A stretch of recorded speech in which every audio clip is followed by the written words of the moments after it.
Uh, okay, two things form a constant there we go. Two things form a constant backdrop to my mental life. One is music. Often there is something playing in my head that only I can hear.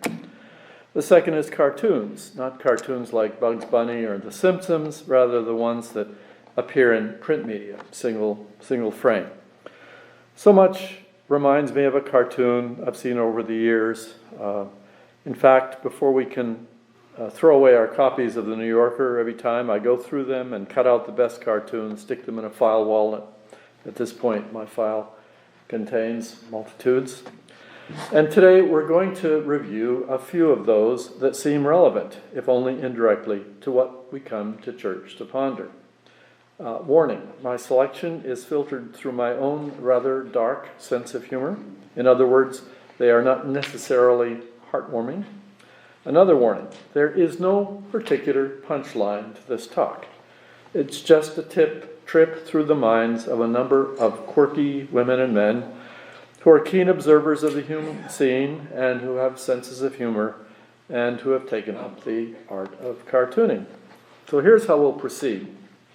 I'll show each one on the screen, but especially since some people may hear this message on audio only, I'll describe each one and briefly read the caption with occasional editing of vulgarities. You can see it, but I won't say it.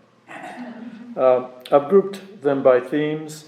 I'll move quickly through my selection, usually resisting the temptation to explain them for reasons that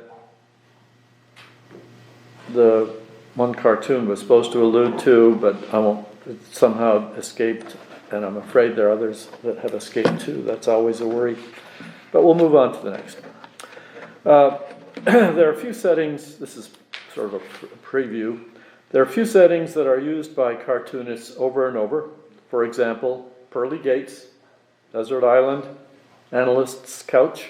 In this one, for example, the scene is a desert island where a man is on the couch speaking to his analyst. He says, "I feel like such a cliche."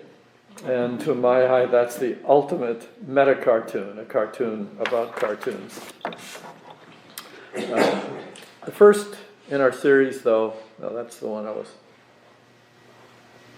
meaning to, okay, they were out of order, and we'll skip it. The first of these has a heading. The topic is Religion in Contemporary America. That's the first theme. And how's it looking? I mean, is it sort of clear? Okay, and I'll describe it anyway, as I say.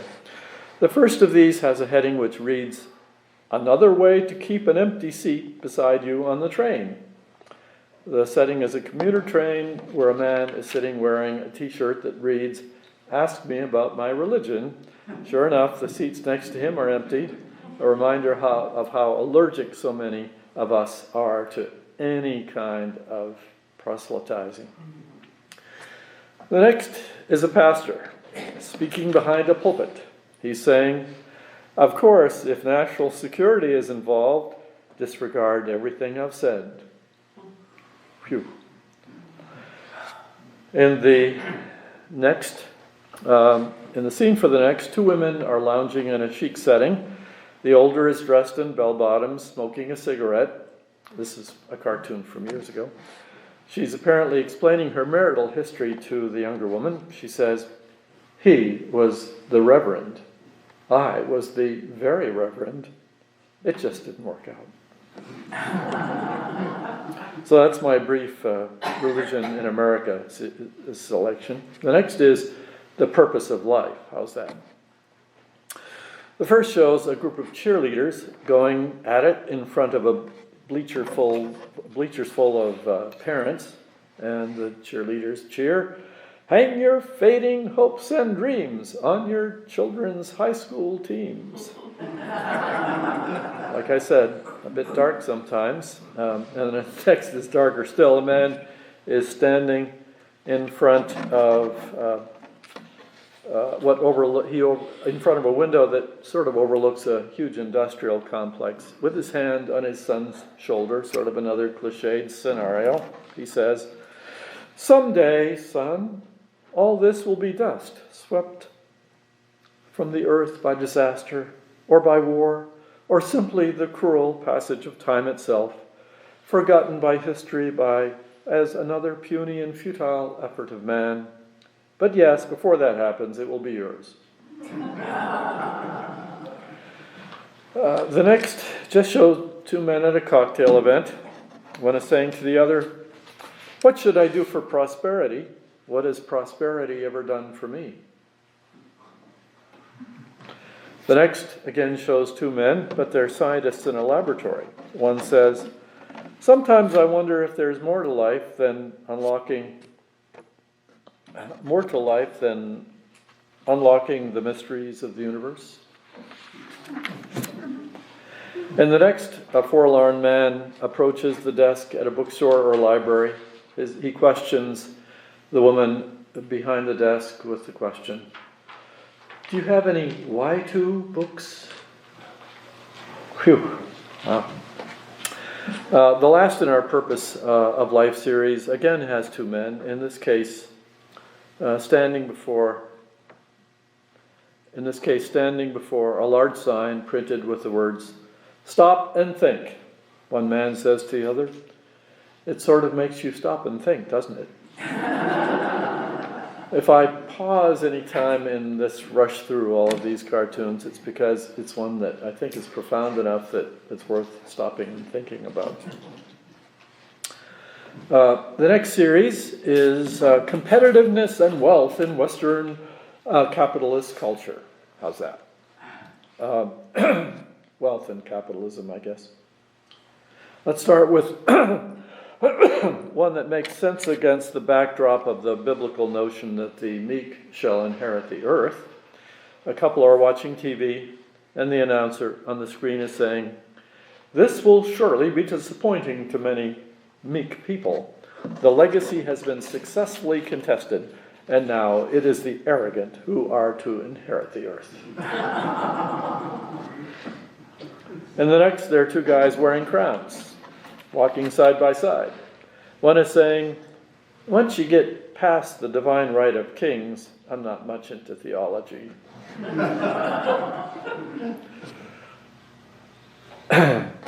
And the next, two old white men are riding on the back of a limo. One is saying, "I'm overcompensated, but I'm not overcompensated enough." The next has a similar setting, but the caption is, "I tell you, Harry, there are no echelons like the upper echelons." For the next two, we move to the corporate boardroom. In the first, the chair says, hold your breath on this one, "Before we discuss destroying the competition, screwing our customers, and laughing all the way to the bank, let's begin the meeting with a prayer." And the next one, the setting for the, the chair of the board asks simply, "Granted, it would save countless lives, but to what end?"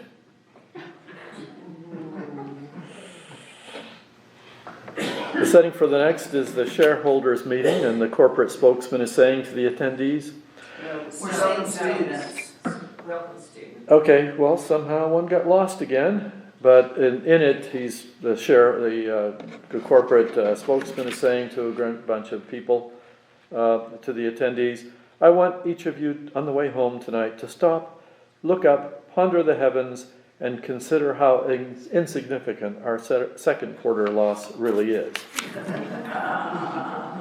Okay, and so far in this competitiveness series, all of the speakers are men. In this last one, it's a young mother speaking to her daughter, perhaps a kindergartner, on her very first day of school. Mother says, "Just remember, sweetie, fight the biggest one first."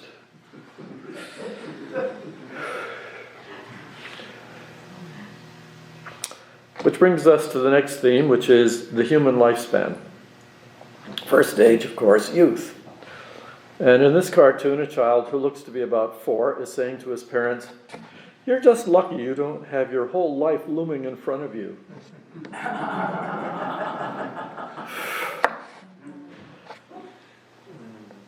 Next is a birthday party. The birthday boy is about to blow out his 8 candles. Oh, here it is. Got them mixed up.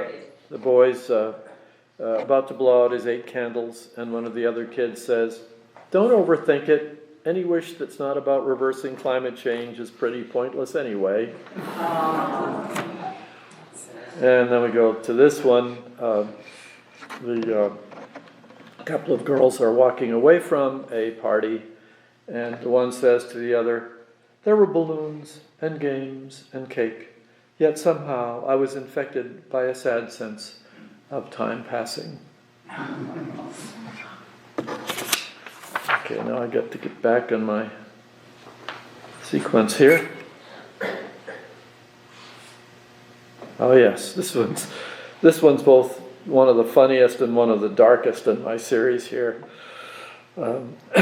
It's set in the clouds, and St. Peter is greeting a newcomer who is dressed as a party clown.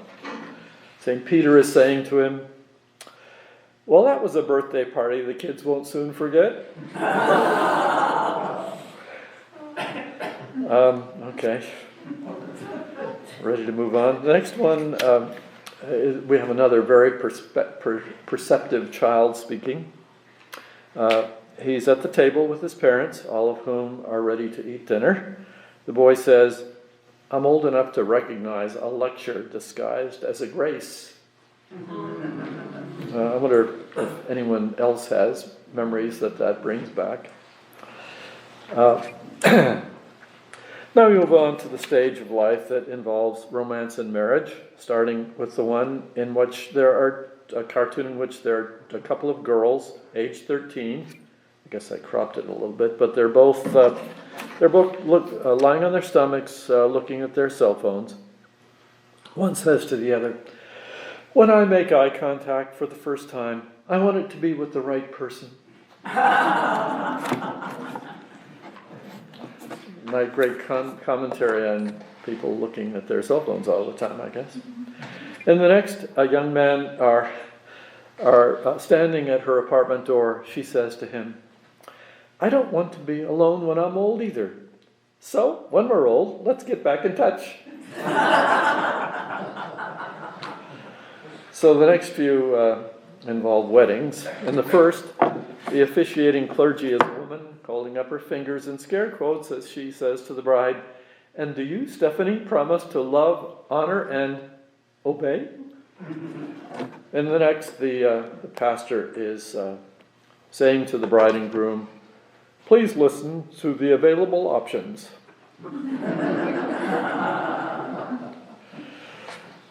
On the next, the happy couple are cuddling at the reception, and she's saying, "Oh, darling, whatever happens, ever. I know I'm going, probably..." Is that the one? No. No? Somebody talking on their phone. Well, that one got lost then. Okay, so just tell us. I'll just tell you. Couple are cuddling at the reception, and she's saying to him, "Oh, darling, whatever happens, ever. I know I'm probably always going to remember this as one of my happiest marriages."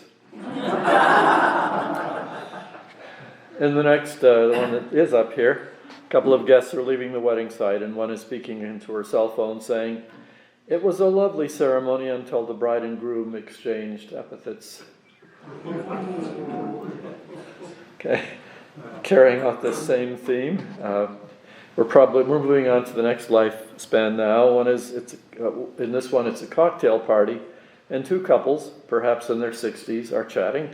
And one of the women is saying, "It's unbelievable how time flies. All our children are divorced too."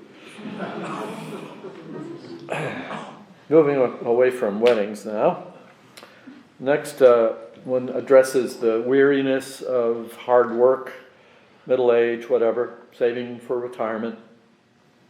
No caption. It shows a group of people carrying briefcases, wearing office attire, some looking at their laptops. You can see that if I Does it blow up when I blow it up? Yes. Good for it. So there's a guy looking at his laptop over here and so on. They're running under a street, under a race banner at the street, which, as you can see, reads 401k, which is a retirement account, right? Then there is the matter of midlife crisis, and this one is pretty funny and pretty dark too.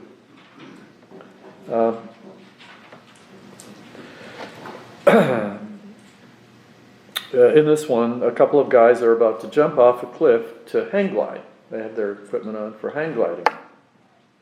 One says to the other, "It's only a midlife crisis if you survive." Stop and think, right?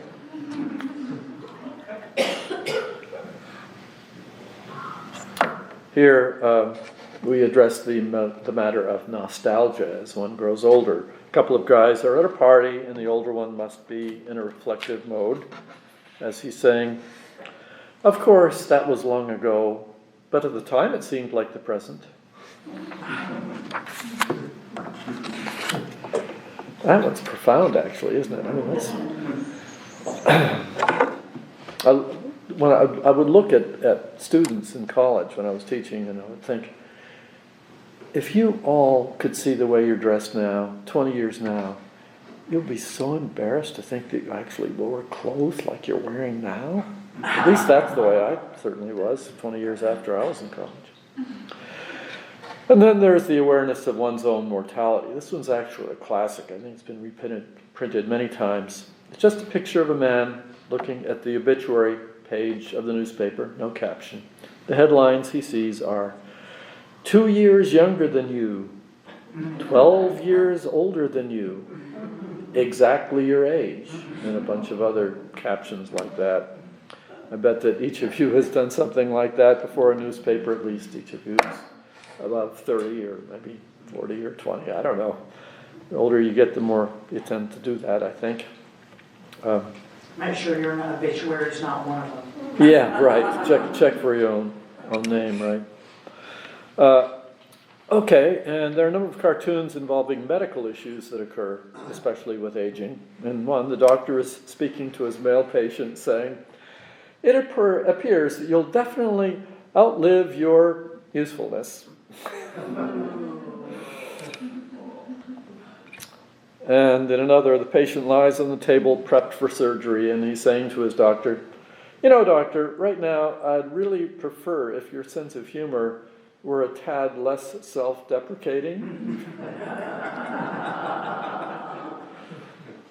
In another, the doctor is coming out of the ICU to speak with the patient's wife. The doctor's word, "He's going to be okay," but he still wants you to remarry. Then there's the matter of the changes in one's appearance as one grows older. And it's missing. Okay, so the picture is one in which a woman is consulting a plastic surgeon for facelift or whatever. And this plastic surgeon says, "I can't make you look younger, but I can make you look like you've had a lot of expensive plastic surgery." And people, oh no, that is the one here. Okay, I didn't think that was the one. Sure, yeah, that's it. So the next one is addresses the fact that people shrink with age. It's common, of course, to record growth somewhere on a door frame for kids as they're growing up. In this cartoon, the man on the wall records the marks on the wall record the advanced years. The man's height markers decrease from, in this case, 65 to 70, to 75 to 80, and so on. Actually, I'm offended by this cartoon's choice of numbers. He looks more like 100 to me. You know, it should be maybe 85, 90, 95. Anyway, but you get the idea. It's clever. And the next is the classic deathbed scene. This is one that I meant to skip. Running out of time here. So here, classic deathbed scene in which the man in the bed is saying, "I always lived vicariously. Why can't I die vicariously? And in an interesting twist in the bedside theme, the doctor, I cropped the patient's wife, sorry, by mistake. The patient's wife is to the left of the doctor. Doctor saying to her, "He's one tough cookie. I've never seen anyone bounce back from an autopsy before." Next, we have a couple of funeral-oriented cartoons, both of which mock our inclination to speak well of the dead, rather than to speak ill of the dead. And the first one, a man is giving an obituary during a service, and he's saying, "He brought joy to tens." And in the next, people are entering the service. One of them says, "It's less a funeral than a celebration of death." Ooh, taboo. Don't do that.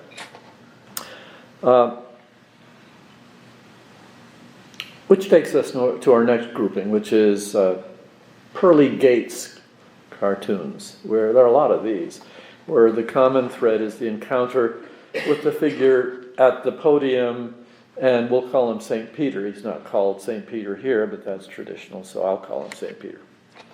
In the first, a man is standing below the podium. If you look closely, I'll blow it up so you can see.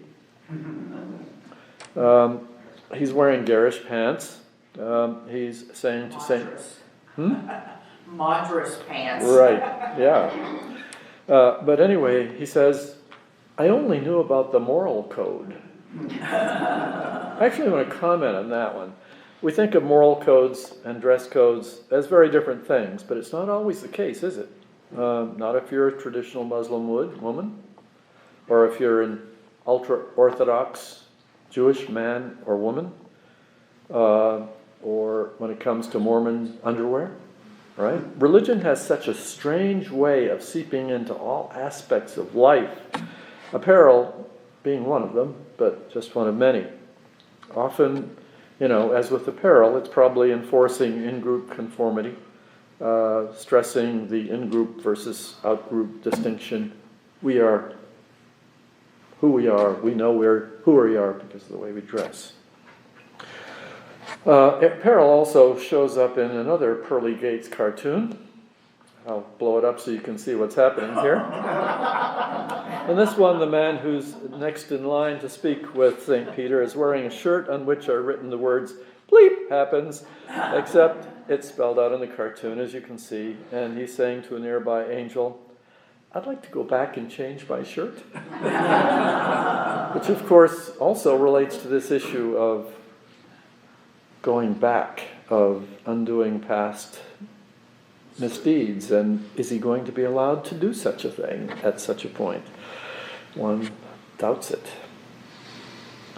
And another one, another Pearly Gates cartoon, using the same language, actually. St. Peter.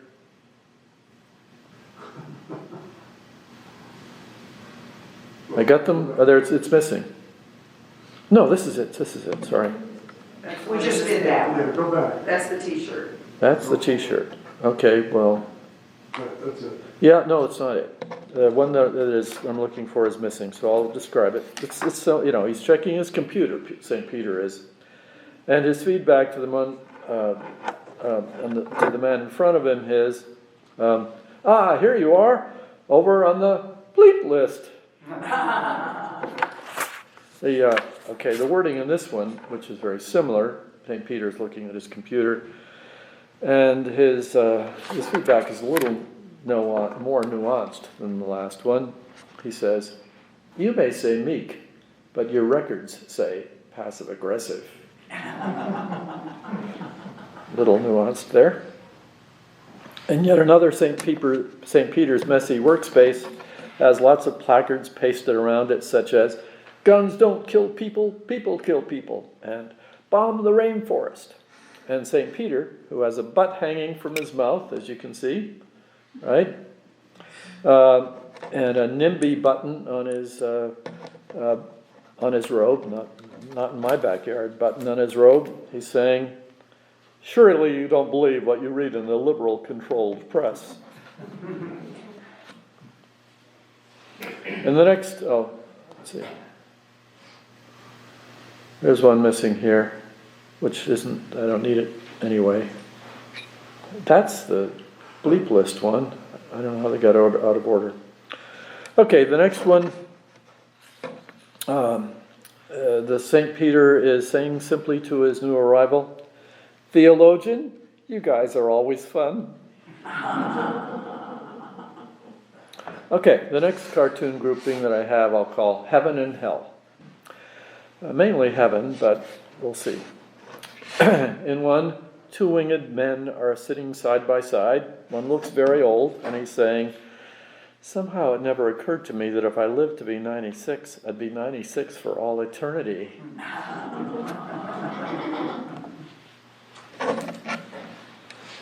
In another, God's assistant is reading a letter to him. She's saying, Mrs. Marshall Mulhouse of Kenosha, Wisconsin asks, "Are you subject to the laws of physics, or are the laws of physics subject to you?" Wow. And, you know, a good cartoon has really good detail. And look at the detail of the expression in God's face when this question is being posed to him. But dismayed, perplexed, whatever. Nonplussed at the very least. In the next, God is preoccupied with responding to the small favors people are constantly asking of him. One particular small favor, it appears. He's watching basketball on TV at the moment, we can guess, and he's brushing off the assistants with the words, "I can't deal with any famines, massacres, or epidemics right now. I've got to help some guy sink a foul shot." Back to the earth for the next one. God appears even more harried in this one. Or is so busy in this one that this guy is talking on the phone for a friend, and he's not getting the word that he wants. He says, "I don't know if a nap is part of God's plan for me." Right?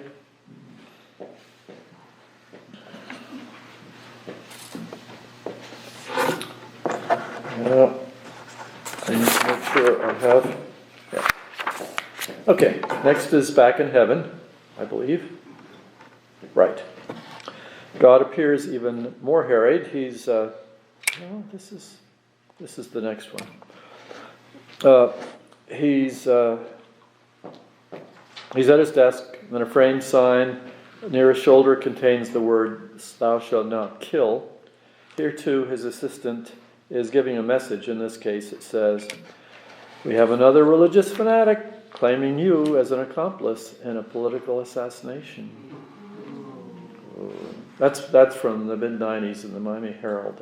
That's an editorial cartoon, not a New Yorker. And then this one, God being contemplative, he says, "Oh shoot, how could I have forgotten to tell them about the dinosaurs?" He's reading the Bible and he's seeing, left the dinosaurs out of the Bible. Big mistake. Okay. Oh yeah, this is one of my favorites. This is a stop and think one. God is in a more contemplative mode, it appears. He's looking from the clouds toward planet Earth, far away, saying to his angelic assistant, "I'm starting to prefer the ones who don't believe in me." Stop and think. We're not going to dwell on hell, but I'll just share one in that setting. And a guy is standing there with a smile on his face, saying to another hell dweller, "Oh, sure, it's hot, all right, but it's a dry heat." So not all of the cartoons are dark. The hell one isn't. Okay, moving on. Our next theme is the Bible and culture. Many good cartoons and many good jokes generally are funny only to people who have some key tidbit of background knowledge. In those who are about to view, the requisite knowledge pertains to the Bible or comes from the Bible. In the first of this series, that's an old one. First in the series, we're starting with the Garden of Eden, and God has just placed Adam and Eve up there, and a couple of angels are looking on. One angel says to the other, "Frankly, I think we'll regret introducing these organisms into the environment." That's another stop and think one now, isn't it? The next one is from another story in the book of Genesis. No caption, just a picture of a ship's deck with animals sunning themselves on long chairs around the pool. That's not the one. There it is. Animals around the pool. The key is that the animals come 2 by 2. We know all of a sudden that Noah's Ark was really just a luxury cruise ship, right? Okay, then this one is from the Old Testament book of Exodus. In it, a man is holding up his arms, presumably Moses making the Red Sea part before him so the Israelites can escape into Egypt. Moses is saying, "Remember, this is a one shot, not an entitlement."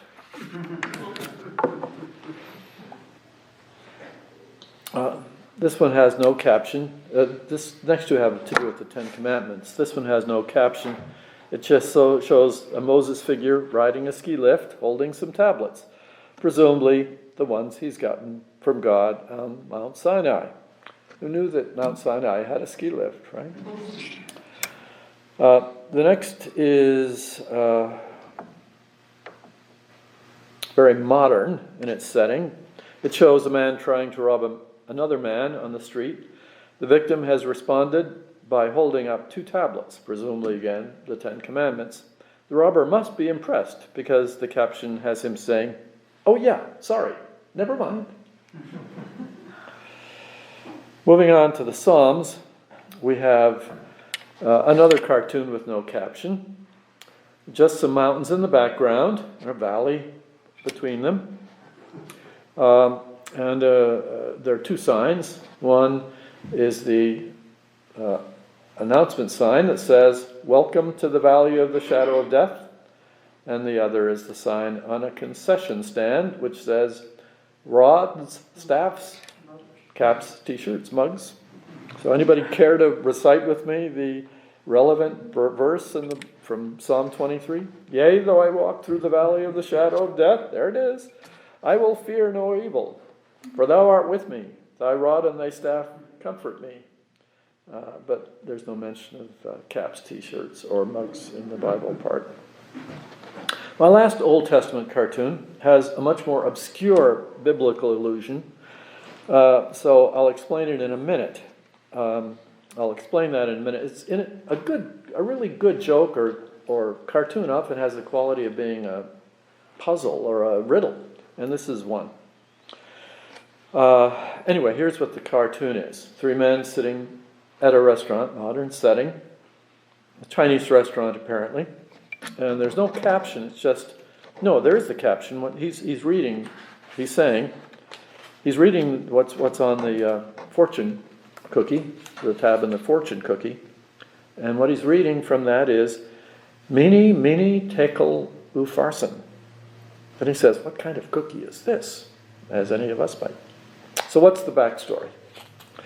In the book of Daniel, in the Old Testament, Babylonian king Belshazzar throws an extravagant feast during which some obscure words appear ominously on the wall.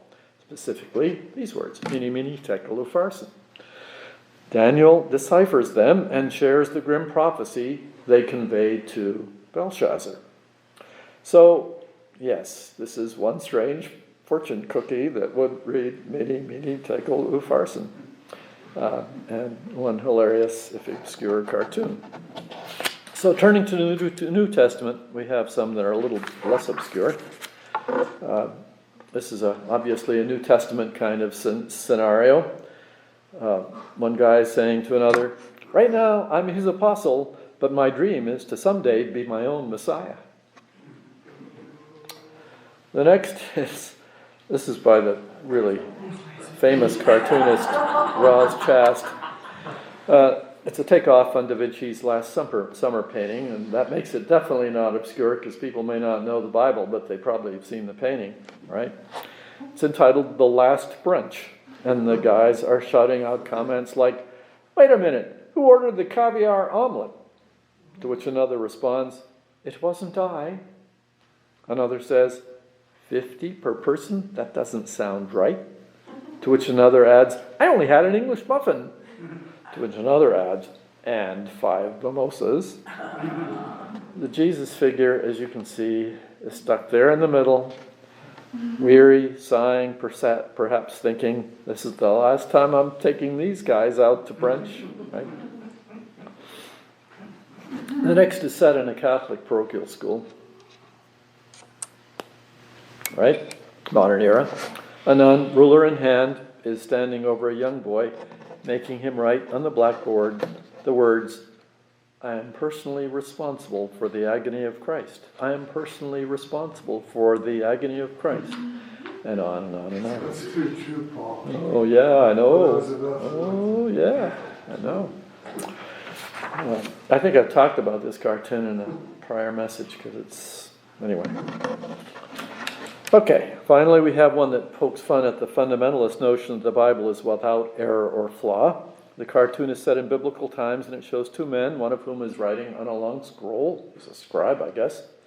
The other says to him, "Quit worrying about corroborating your sources. It's not as if anyone's going to take all this literally."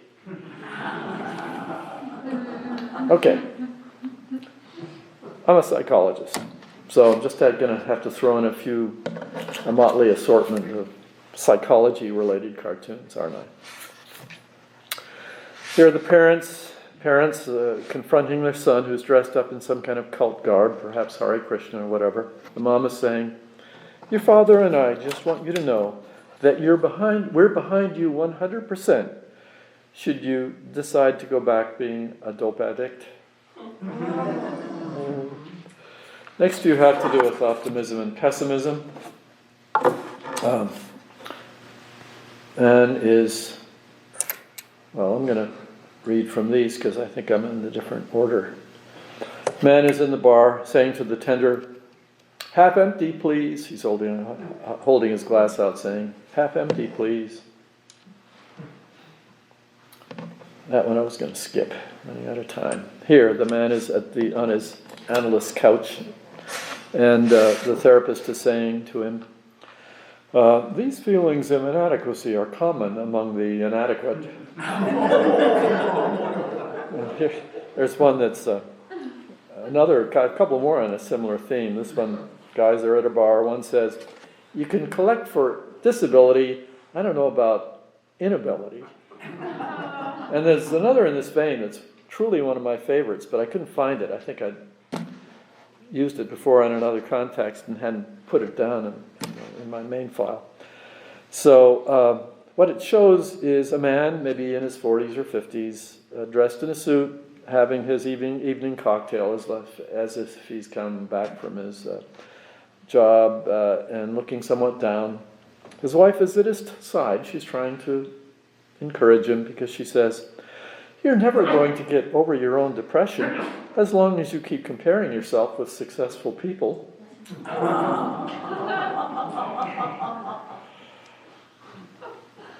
And it shows 2 women at a restaurant table. One says, "I wish my identity weren't so wrapped up with who I am."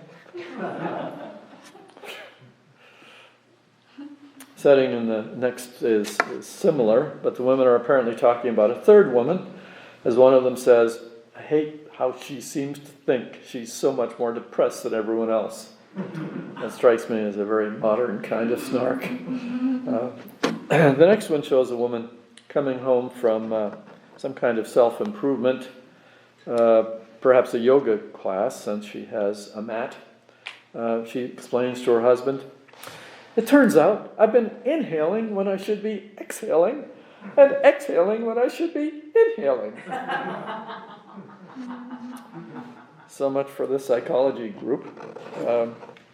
And on to our final grouping. It's taken longer than I timed it as. It addresses morality and justice and related matters. In the first of these, we are shown an action character. And at the top, no caption, just the heading. a bland-looking guy wearing tights with the letters SE on his chest.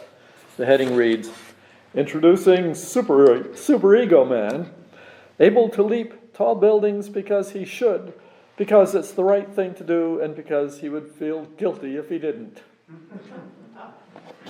Guilt figures into the next one as well. As I say, this is the Right and Wrong series, a Morality and Justice series.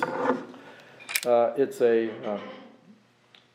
jury, and the jury deliberating and so on. And they're saying to the foreman is saying to the bailiff, "Ask the judge whether we can find the defendant not guilty and still execute him." And the next woman is giving her boyfriend or husband a bit of feedback. She says, "It's just that your acts of kindness are so random." And the next, a couple of men see an angel. See the angel? He has a pistol in one hand and some loot in the other hand, and he's flying out of a bank. And one man says simply to the other, "So much for moral clarity." The idea of moral clarity shows up in the next one too. A thief is robbing from a man on the sidewalk. He's arrived via bicycle, and his weapon is a bow and arrow. He announces, "I'm a green thief." And the next one's one of my favorites. Two inmates in a prison cell. One asks the other, "Is it rude to skip the riot and just show up for the escape attempt?" What a moral dilemma, huh? Right. So, we're coming to the end. This is, after all, December. So one is my favorite cartoon. It's actually a large illustration. No caption, just a man and a woman standing side by side. He's ringing his bell. There you go. It's the children's book author, Ian Falconer, who did this. He's ringing a bell, soliciting donations, dressed in a Santa outfit. She's shopping, dressed in a designer suit. They're eyeing each other in dismay because, apart from the fact that they have rather different body shapes, they are dressed identically. Red suits with the same white trim. You can actually, if you're hearing this without the visual, you can find this by Googling the words Santa Claus and the Chanel suit. I think it's brilliant. I can't imagine what it would be like to sit down at a blank piece of paper and a few hours or days later come up with such a brilliant drawing as this. Okay, our final cartoon includes the very words with which at this church we often end our services. In fact, I wouldn't be surprised if they're used today. The words coffee and conversation. And in fact, in this case though, a man is walking by two shops. And in the one shop says coffee and conversation. And the other shop says beer and BS. So the left part of that cartoon was created with us in mind, obviously. Thank you for your attention.